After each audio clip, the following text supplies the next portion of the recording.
O Brasil assistiu estarrecido neste domingo às cenas de invasão da Praça dos Três Poderes em Brasília.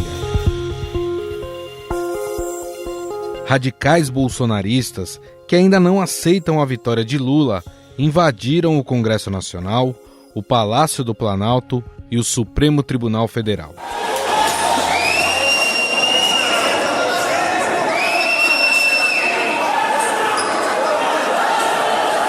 O que se viu foram cenas de depredação e total descaso com as instituições democráticas da República. O que chamou a atenção também foi a leniência das autoridades policiais com golpistas que depredaram Brasília. Enquanto as dependências do Congresso Nacional, Palácio do Planalto e Supremo Tribunal Federal eram invadidas e depredadas por milhares de extremistas, as ruas vicinais dos dois lados da esplanada dos ministérios funcionaram como um portão de acesso livre à Praça dos Três Poderes durante toda a invasão.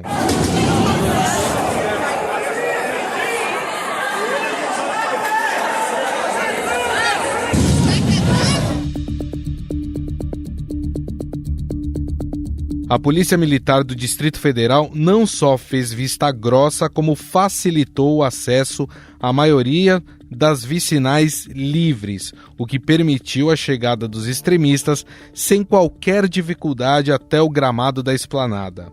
Muitos deles viram o início da marcha pelas redes sociais e decidiram se juntar aos golpistas. Conforme flagrou o Estadão, parte dos policiais abandonaram as barreiras e foram comprar água de coco em frente à Catedral Metropolitana Nossa Senhora Aparecida. Com o escândalo envolvendo a segurança pública do Distrito Federal, o presidente Luiz Inácio Lula da Silva decretou uma intervenção federal na segurança em Brasília até o dia 31 de janeiro. Que essas pessoas sejam punidas de forma a que ninguém nunca mais ouse, com a bandeira nacional nas costas, ou com a camiseta da seleção brasileira, para se fingirem de nacionalistas, para se fingirem de brasileiros, façam o que eles fizeram hoje.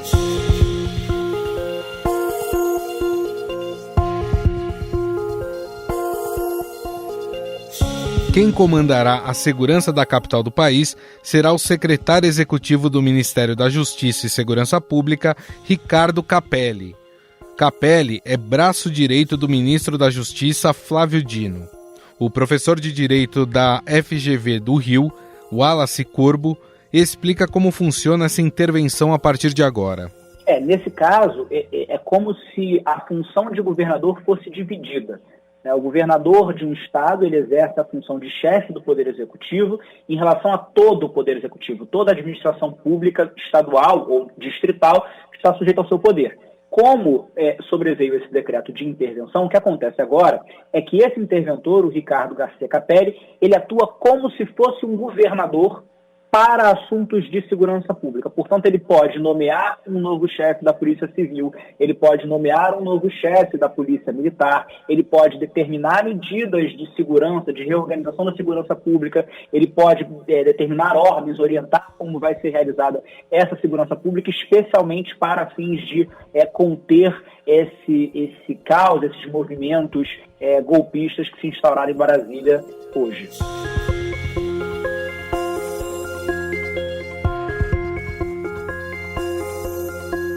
Diante da inação da Polícia Militar do Distrito Federal, o atual secretário de Segurança Pública do DF, Anderson Torres, que foi ministro da Justiça de Bolsonaro, foi exonerado. O governador Ibanez Rocha, diante da grave situação envolvendo suas forças de segurança, pediu desculpas a Lula e ao Brasil. Primeiramente ao presidente Luiz Inácio Lula da Silva, para pedir desculpas pelo que aconteceu hoje na nossa cidade, a presidente do Supremo Tribunal Federal, ao meu querido amigo Arthur Lira, ao meu amigo Rodrigo Pacheco. Todos sabem da minha origem democrática, todos sabem do meu trabalho junto à Ordem dos Advogados na defesa da democracia do nosso país. E o que aconteceu hoje na nossa cidade foi simplesmente inaceitável. Nós viemos monitorando desde a tarde de ontem, juntamente com o ministro Flávio Dino, todos esses movimentos que estavam chegando ao Distrito Federal. Conversamos de ontem para hoje por várias vezes e não acreditávamos em momento nenhum que essas manifestações tomariam as proporções que tomaram. São verdadeiros vândalos, verdadeiros terroristas que terão de mim todo o efetivo combate para que sejam punidos. É isso que nós queremos.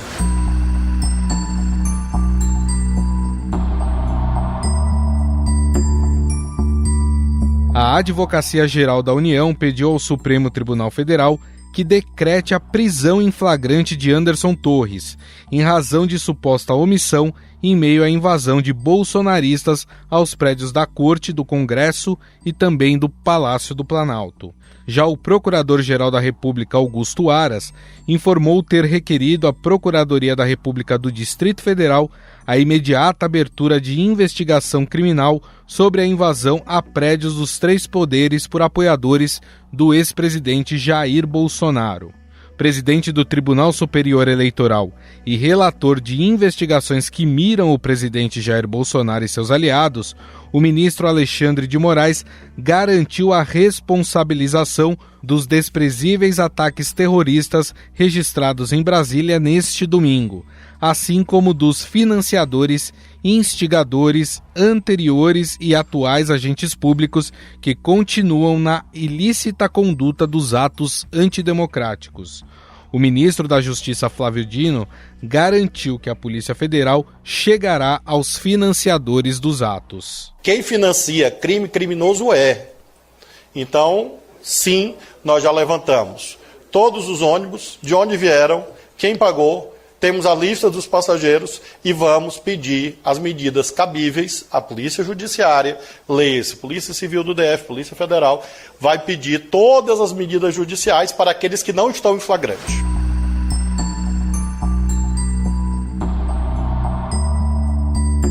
Segundo o governador do DF, Ibanez Rocha, mais de 400 pessoas já foram presas pelos atos terroristas em Brasília.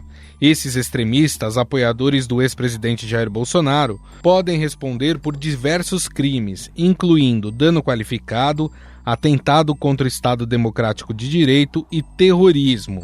Neste último caso, a pena pode chegar a 30 anos de reclusão, como explica o professor de Direito da FGV Rio, Wallace Corbo. No sentido mais amplo, primeiro que nós podemos ver vários crimes sendo cometidos por essas pessoas. Nós sabemos que, é muito evidente que o intuito, a intenção desses atos é efetivamente implementar, seja um golpe de Estado, seja uma derrubada do Estado Democrático de Direito, e aí nós já estamos falando especificamente de crimes previstos no Código Penal, que dizem respeito à abolição violenta do Estado Democrático de Direito, golpe de Estado, que a pena varia de 4 a 12 anos, então já temos muito claramente caracterizados esses crimes.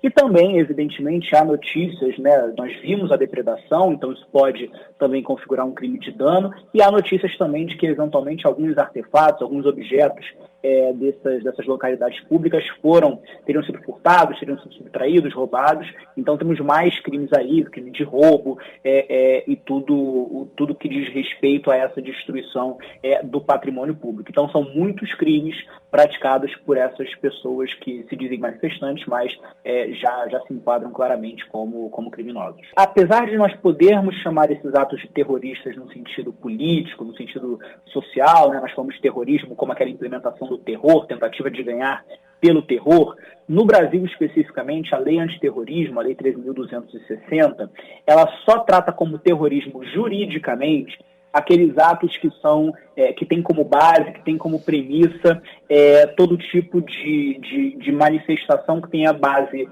xenofóbica, racial, com base em religião. Então, como nós não estamos falando aqui de um golpe de Estado baseado exclusivamente em xenofobia, discriminação racial ou religiosa, a gente não estaria falando do crime de terrorismo, apesar de socialmente ser um ato terrorista, que vai ser tipificado, qualificado como crime na forma do Código Penal como um atentado contra o Estado de Direito ou um golpe de Estado.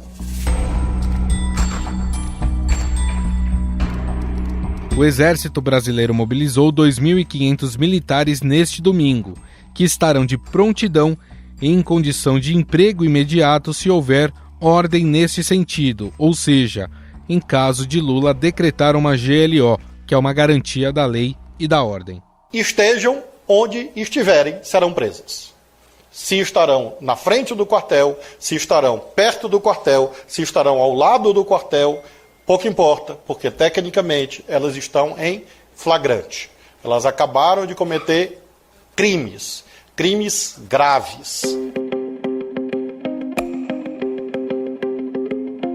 Mas há de se ressaltar que grande parte dos terroristas que invadiram instituições da República vieram do acampamento bolsonarista na frente do QG do Exército, que nunca fez nada para tirá-los de lá. A partir de hoje o juiz apita e o jogo vai começar e a vitória vai ser nossa.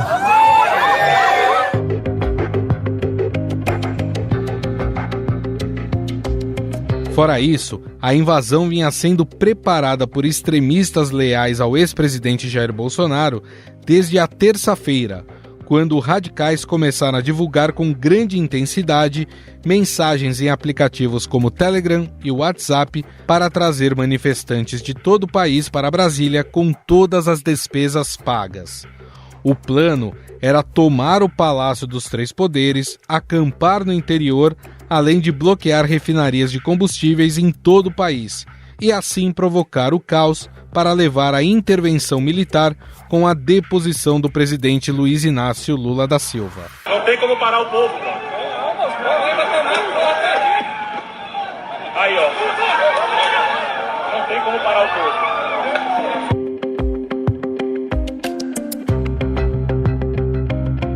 A colunista do Estadão e da Rádio Eldorado, Eliane Cantanhede, reforça que tudo o que aconteceu neste domingo foi orquestrado. Dramático, olha, eu com muitos anos de praia, de cobertura política, de muitos anos aqui em Brasília, eu nunca vi em nenhum momento a invasão das sedes dos três poderes. Hoje, esses terroristas criminosos invadiram o Palácio do Planalto, invadiram a Câmara e o Senado e invadiram o Supremo Tribunal Federal. Não apenas invadiram num sinal de ocupação do poder, como depredaram, quebraram, causaram prejuízo à população brasileira do ponto de vista da democracia e do ponto de vista de recursos, do ponto de vista financeiros. Agora, cá para nós, essa convocação estava sendo já há algum tempo, já havia indícios de que isso poderia acontecer, tanto que aquela mulher, uma mulher desconhecida que foi falar com Jair Bolsonaro lá em Orlando, saiu dizendo, gente, pode ficar tranquilo, está tudo resolvido, porque nós vamos tomar o poder e é uma questão de dias. Ela sabia e o Bolsonaro sabia, né? Então, foi tudo muito bem articulado. A inteligência da Câmara e do Senado, a inteligência das Forças Armadas, a inteligência da Polícia Federal, a inteligência do Palácio Planalto, ou seja, as inteligências, né, não detectaram o grau de risco que isso significava. Deixaram correr solto com aquela linha de que a manifestação é democrática, né? A esquerda também faz a manifestação, então a direita também pode fazer, só que eles não queriam fazer manifestação, né? Eles queriam depredar, invadir, ameaçar, atacar a democracia brasileira, as instituições brasileiras. Cá para nós, né? Toda a culpa, toda a responsabilidade está sendo jogada nos ombros do governador Ibanez Rocha, do Distrito Federal, que esteve com Bolsonaro nas eleições contra o Lula, porque ele é o responsável pelas forças policiais aqui do Distrito Federal e ele também chamou de volta para a Secretaria de Segurança Pública o Anderson Torres, que é um delegado da Polícia Federal, que era ministro da Justiça do Bolsonaro e um ministro da Justiça que não recomenda nada a ninguém. Ele não poderia nunca voltar para ser secretário de Segurança Pública, tanto que o ministro da Justiça, o Flávio Dino, na mesma semana passada, tinha criado um ato jurídico impedindo que funcionários públicos que respondem a ações na Justiça fossem cedidos a outros órgãos. E esse é exatamente o caso do Anderson Torres, que é delegado da Polícia Federal e que não poderia ser cedido, por exemplo, ao GDF. O fato é o seguinte, eles jogam toda a responsabilidade no Ibanez, né? Aí já tem um pedido da AGU, Advocacia Geral da União, para prisão do Anderson Torres, mas é preciso também saber as responsabilidades dos órgãos do governo federal e das estruturas e instituições federais.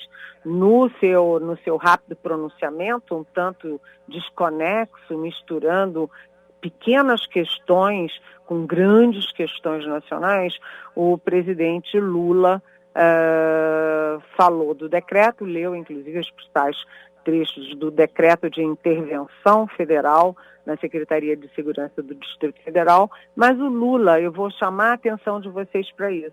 Pouca gente prestou atenção, que o Lula falou, é preciso ver se houve erros também do nosso lado. Do nosso lado é o lado federal.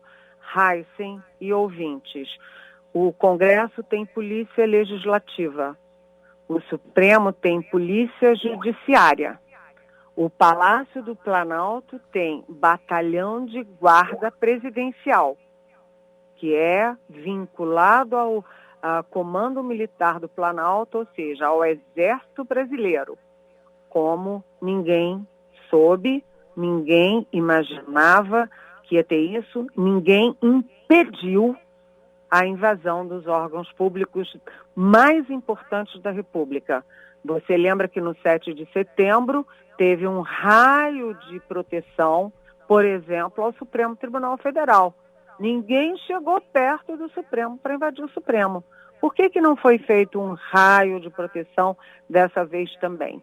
Então, passado esse primeiro momento em que a culpa está toda nas costas do Ibanez e do governo do Distrito Federal, é hora também de apurar responsabilidades dos órgãos militares e civis que cuidam das seguranças dos poderes, dos três poderes da República.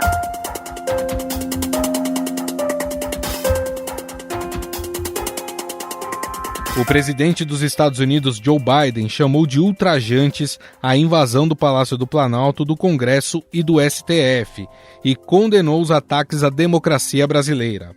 O presidente da Colômbia, Gustavo Petro, aliado de Lula, afirmou que há em curso uma tentativa de golpe de Estado por parte de fascistas. O presidente da Argentina, Alberto Fernandes, do Chile, Gabriel Boric, e do México, Andrés Manuel López Obrador, também condenaram os golpistas. O presidente da França, Emmanuel Macron, tuitou em português que a vontade do povo brasileiro e as instituições democráticas devem ser respeitadas.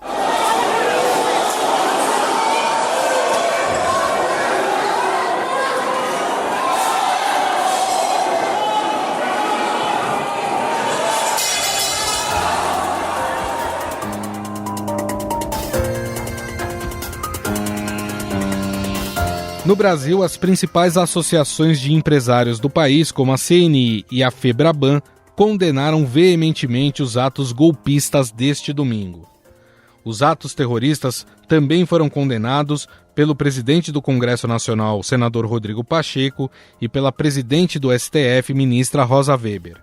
Mais de 6 horas após o início dos ataques terroristas, o ex-presidente Jair Bolsonaro publicou de Orlando, nos Estados Unidos, 3 tweets em que afirma que depredações e invasões fogem à regra e associou o caso à esquerda. O sociólogo e cientista político do Mackenzie, Rodrigo Prando, acredita que existe uma culpa de Jair Bolsonaro nos atos deste domingo. Você tem aí, primeiro lado, Jair Bolsonaro. O silêncio do ex-presidente Jair Bolsonaro, ele é um silêncio que fala muito. Muitas vezes na ciência política, na sociologia, o silêncio revela mais do que falar bastante, e esse silêncio é revelador. Então, o ex-presidente Bolsonaro, ele ao longo do tempo, ele ideologicamente, na sua fala, naquilo que ele, ao vir ao público, constantemente nas redes sociais ou no cercadinho, ele alimentou este tipo de conduta que hoje se concretiza.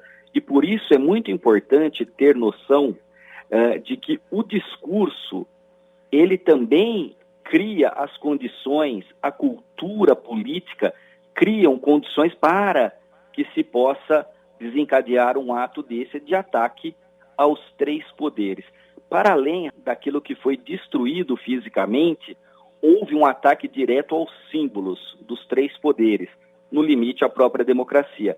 Eu tendo a crer que o sistema político brasileiro, portanto, os atores políticos, os políticos eleitos, as instituições, vão se voltar nitidamente contra a figura de Jair Bolsonaro, inclusive acelerando possíveis processos que já estariam a caminho. Ou seja, politicamente, esse tipo de conduta e o silêncio do presidente que está fora do país vai alimentar uma intensidade de ação institucional e dos atores políticos.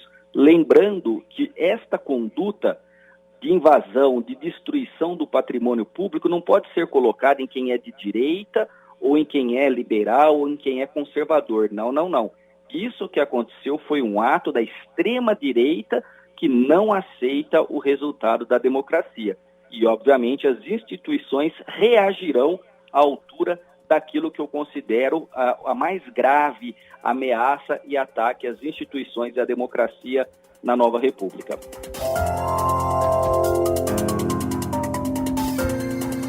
Rodrigo Prando, do Mackenzie, acredita que Lula ganhará apoio no combate aos radicais bolsonaristas a partir de hoje. Eu tendo a crer que sim, que haverá um apoio maior ao presidente Lula, se não em todas as pautas, pelo menos nessa do combate aos extremistas. Então eu imagino que durante esse próximo mês de intervenção, as coisas devem mudar e o presidente tem condições de trazer a narrativa para o seu lado, ou seja, ele poderia e pode, se tiver a perspicácia política para isso, de demonstrar o que aconteceu de fato e o quão grave isso foi. Quer dizer, como eu disse, de 1989 até hoje, eu não vi nada tão grave quanto que nós assistimos aqui.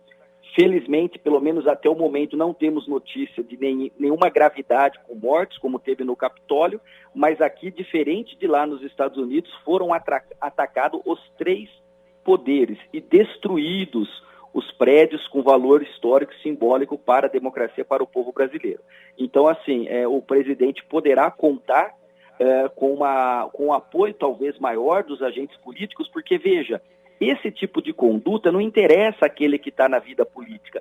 Isso que nós vimos hoje é a antipolítica, porque a política existe pelo diálogo, para que a argumentação se sobreponha à força. Quando a força se coloca desta maneira, você tem que exigir que o Estado democrático de direito faça jus àquilo que lhe é peculiar. E aquilo que é peculiar ao Estado democrático de direito é o monopólio da violência, ou seja, somente as polícias e as Forças Armadas podem, quando dentro da lei solicitadas, atuarem nesse tipo de conduta. Então isso é o ápice da antipolítica, e isso foi em discursos ao longo de anos pregado cotidianamente. Inclusive tem influenciadores, tem jornalistas, tem pessoas que até agora, líderes políticos que até agora estão dizendo, não, mas são manifestações, eu condeno. Não é condenar uma manifestação é uma coisa, isso é um ataque direto às instituições e à própria democracia, não é meramente uma manifestação pacífica, porque a manifestação pacífica cabe dentro do Estado democrático de direito, inclusive à luz da Constituição. Isso que nós vimos em hipótese alguma. No final da noite, o presidente Lula visitou o Palácio do Planalto, atravessou a Praça dos Três Poderes e se encontrou com a presidente do STF, a ministra Rosa Weber, para ver os danos no Supremo Tribunal Federal.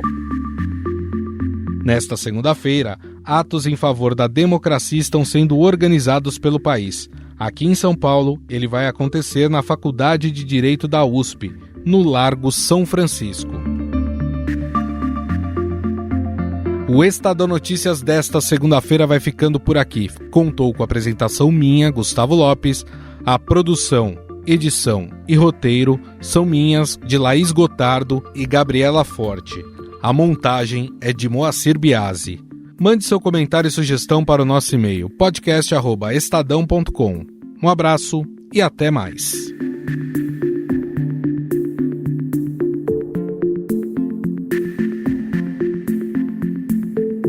Estadão Notícias.